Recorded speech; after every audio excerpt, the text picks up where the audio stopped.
नमस्कार दोस्तों, मैं विनोद जांगेड़। हम पढ़ रहे थे मौर्य साम्राज्य। मौर्य साम्राज्य के अंदर हमने पढ़े थे दो शासकों के बारे में, चंद्रगुप्त मौर्य और उसका पुत्र बिंदुसार। बिंदुसार का हमने समय देखा था कि 298 ईसा पूर्व से लेकर 273 ईसा पूर्व तक वह शासक रहा और उसकी मृत्यु के बाद वह अपना उत्तराधिकारी अपने बड़े पुत्र सुसीम को बनाना चाहता था, लेकिन उसके प्रधानमंत्री और मंत्री परिषद के गणमान्य व्यक्ति अशोक को शासक बनाना चाहते थे। तो हम आज यानी कि एक महत्वपूर्ण शासक, प्राचीन भारत का अपना महान शासक अशोक मौर्य के बारे में अध्ययन करेंगे। तो अशोक मौर्य का कार्यकाल था 273 ईसा पूर्व से लेकर 232 ईसा पूर्व तक। इस समय में वह भारत के ऊपर यानी कि मगध साम्राज्य के ऊपर शासन किया था और अपने कार्यों के द्वारा वह महान शासकों की श्रेणी के अंदर माना जाता है। शासक बनने से पहले अशोक उज्जैनी का गवर्नर या शासक था। यानी कि मैंने आपको बताया था कि बिंदुसार ने अपने पुत्र सुसीम को तक्षशिला का गवर्नर और अशोक को उज्जैनी का गवर्नर या शासक नियुक्त किया था। कई बार कंपटीशनों के अंदर प्रश्न पूछ लिया जाता है कि अशोक मौर्य शासक बनने से पहले कहाँ का गवर्नर था या कहाँ का शासक रह चुका था। तो वह कौन से प्रांत का शासक रह चुका था? उज्जैनी का। आपको अच्छी तरीके से याद रखना होगा कि अशोक शासक बनने से पूर्व उज्जैनी का गवर्नर रह चुका था। अशोक ने अपना राज्याभिषेक 269 ईसा पूर्व में करवाया, यानी कि उसके पिता की मृत्यु हो गई थी 273 और अपना राज्याभिषेक करवाता है 269 ईसा पूर्व। इससे हमें क्या जानकारी प्राप्त होती है कि इतने दिन बाद में राज्याभिषेक क्यों करवाया? लगभग 4 वर्षों के बाद। यानी कि माना जा सकता है कि उत्तराधिकार के लिए अशोक ने संघर्ष किया होगा और उस संघर्ष के अंदर विजय प्राप्त करने के बाद अपने आप को स्वतंत्र शासक घोषित किया होगा, ये माना जाता है। यानी कि सिंहली अनुश्रुति के अनुसार तो हमें जानकारी प्राप्त होती है कि अशोक मौर्य ने अपने 99 भाइयों का वध करके मगध का शासक बना था, लेकिन हमें इस बात को सत्य नहीं मान सकते कि उसने अपने 99 भाइयों का वध किया था। लेकिन ये बात हम स्वीकार कर सकते हैं कि राजसत्ता के लिए उसने अपने भाइयों के साथ संघर्ष अवश्य किया था। यानी कि सिंहली अनुस्मृति के अंदर दिया गया है कि बिंदुसार के 16 रानियां थी और 101 पुत्र थे, इसलिए वह अपने 99 भाइयों का वध करने के बाद और अपने राज्याभिषेक किया था। लेकिन उसके अभिलेखों के अंदर हमें जानकारी प्राप्त होती है कि अशोक ने अपने परिवार के बारे में जानकारी अपने अभिलेखों के अंदर दी है। इस आधार पर हम कह सकते हैं कि वह अपने 99 भाइयों का वध नहीं किया था। हो सकता है कि उत्तराधिकार के लिए उसने संघर्ष किया होगा, अपने बड़े भाई सुसीम को पराजित किया होगा और उसके बाद में वह क्या बना था? शासक बना था।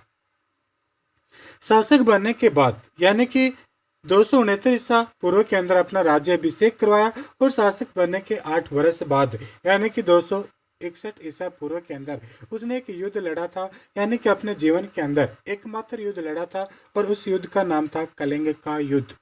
ये कलिंग कहाँ पर वर्तमान में उड़ीसा प्रांत के अंदर है। वहाँ का शासक कौन था? नंदराज। यानी कि खारवेल के हाथी गुफा अभिलेख से हमें जानकारी प्राप्त होती है कि अशोक मौर्य के शासन काल के अंदर कलिंग का नंदराज नामक कोई राजा था, वह शासन करता था। कलिंग के ऊपर उसने आक्रमण क्यों किया, इसके पीछे विद्वानों के अलग अलग मत हैं। किसी का मानना है कि कलिंग था वह हाथियों के लिए प्रसिद्ध था, इसलिए हाथी प्राप्त करने के लिए उसने कलिंग के ऊपर आक्रमण किया होगा। कई विद्वानों का मानना है कि वह पूर्वी देशों के साथ व्यापारिक संबंध स्थापित करना चाहता था और व्यापारिक संबंध स्थापित करने के लिए वह कलिंग को अपने अधिकार में लेना आवश्यक समझा, इसलिए उसने कलिंग के ऊपर आक्रमण किया था। कई विद्वानों का मानना है कि अपने साम्राज्य का विस्तार करने के लिए पूर्वी भारत की ओर बढ़ा तो कलिंग के ऊपर उसने आक्रमण किया और अपने साम्राज्य के अंदर मिला लिया। 261 ईसा पूर्व के अंदर यानी कि आपको अच्छी तरीके से याद रखना है कि कलिंग का युद्ध कब लड़ा गया था। 261 ईसा पूर्व के अंदर किन किन के मध्य लड़ा गया था? अशोक मौर्य और कलिंग का शासक था नंदराज, उनके मध्य युद्ध लड़ा गया था। इस युद्ध के अंदर किसकी विजय हुई थी? अशोक मौर्य की विजय हुई थी। कहते हैं कि युद्ध के बाद कलिंग के मैदान का दौरा करने के लिए अशोक मौर्य गया तो वहां पर यानी कि लोग अपनी लाशों की पहचान करके ले जा रहे थे। अशोक को तरह तरह से गालियां दे रहे थे। कहते हैं कि कलिंग के अंदर ऐसा कोई घर नहीं था जिसका कोई न कोई व्यक्ति शहीद न हुआ हो। इस प्रकार की स्थिति को, भयानक स्थिति को देखकर और अशोक का हृदय परिवर्तित हो गया और उसने हिंसा का त्याग कर दिया और अहिंसा का पालन करना उसने शुरू कर दिया। यानी कि अशोक ने अपने जीवन में केवल एक ही युद्ध किया था। कौन सा युद्ध? कलिंग युद्ध। इसकी जानकारी अशोक के 13वें शिलालेख के अंदर हमें प्राप्त होती है। अशोक ने अपने साम्राज्य के अंदर अनेक प्रकार के अभिलेखों खुदवाए थे।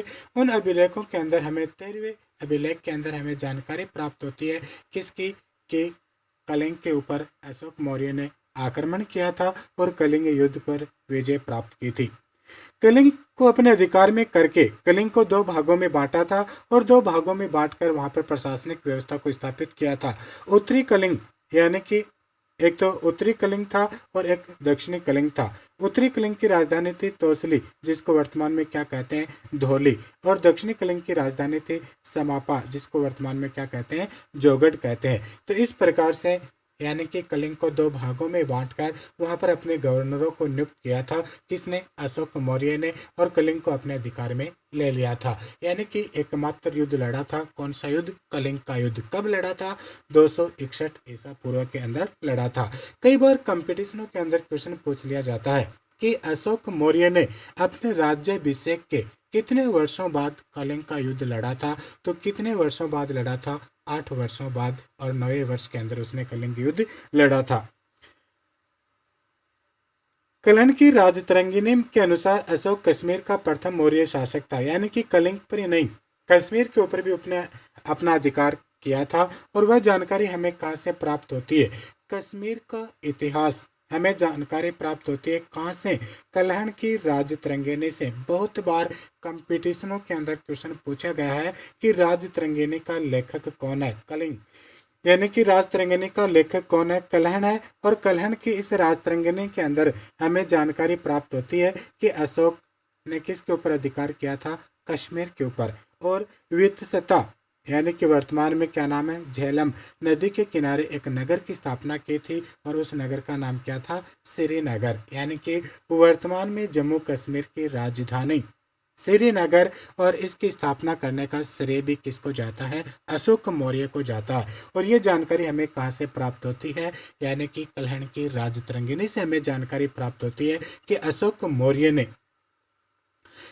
मौर्य ने श्रीनगर नामक नगर की स्थापना की थी। यानी कि अच्छी तरीके से आपको याद रखना होगा कि जम्मू कश्मीर के श्रीनगर की स्थापना किसके द्वारा की गई थी? अशोक मौर्य के द्वारा। और ये जानकारी हमें कहाँ से प्राप्त होती है? कलिंग की राजतरंगिणी से हमें प्राप्त होती है। बात करें कि अशोक विजय यानी कि हिंसा को त्याग कर वह अहिंसक बन गया था, लेकिन उसका धर्म क्या था? कौन सा धर्म का अनुयायी था? तो अशोक के धर्म के बारे में अगर हम अध्ययन करेंगे तो हम पाएंगे कि अशोक भी अपने पूर्वजों की भांति शुरुआत में कौन सा धर्म का अनुयायी था? ब्राह्मण धर्म का अनुयायी था।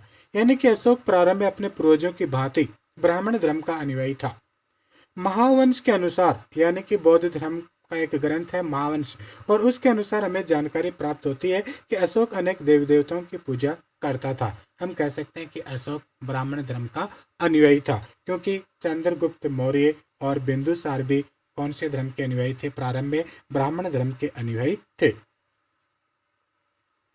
और वह 60,000 ब्राह्मणों को भोजन कराता था। तो इस आधार पर हम कह सकते हैं कि वह ब्राह्मण धर्म का अनुयायी था। लेकिन वही कलिंग की राजतरंगिणी में हमें जानकारी प्राप्त होती है कि अशोक कौन से धर्म का उपासक था? शिव धर्म का। यानी कि शिव को अपना श्रेष्ठ देवता मानता था और उसकी उपासना करता था।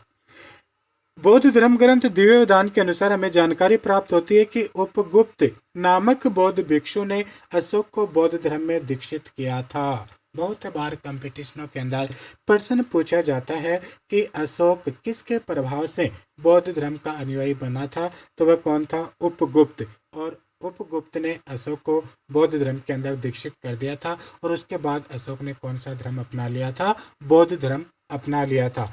और पूर्ण रूप से अहिंसा का पुजारी हो गया था। तो आपको यानी कि मोटे मोटे बातें आपको याद रखनी होगी कि अशोक ने अपना राज्याभिषेक कब करवाया, 269 ईसा पूर्व के अंदर। कलिंग का युद्ध कब लड़ा गया, 261 ईसा पूर्व के अंदर। और अशोक ने श्रीनगर की स्थापना की थी, जानकारी हमें कहाँ से प्राप्त होती है, कल्हण की राजतरंगिणी से। और अशोक ने यानी कि शुरुआत में कौन सा धर्म का अनुयायी था, शुरुआत में ब्राह्मण धर्म का अनुयायी था, और फिर वह कौन से धर्म का अनुयायी बन गया था, बौद्ध धर्म का अनुयायी बन गया था। और बौद्ध धर्म में दीक्षित करने का कार्य किसने किया था, उपगुप्त नामक बौद्ध भिक्षु ने किया था। तो इस प्रकार से हम अशोक के बारे में सामान्य जानकारी और थोड़ा सा अध्ययन किया। आपको वीडियो कैसा लगा इसके लिए हमें कमेंट करके अवश्य बताएं। वीडियो को सब्सक्राइब कीजिए, लाइक कीजिए और दोस्तों के साथ ज़्यादा से ज़्यादा शेयर कीजिए। तो इस प्रकार से आज का वीडियो यहीं तक। जय हिंद, जय भारत।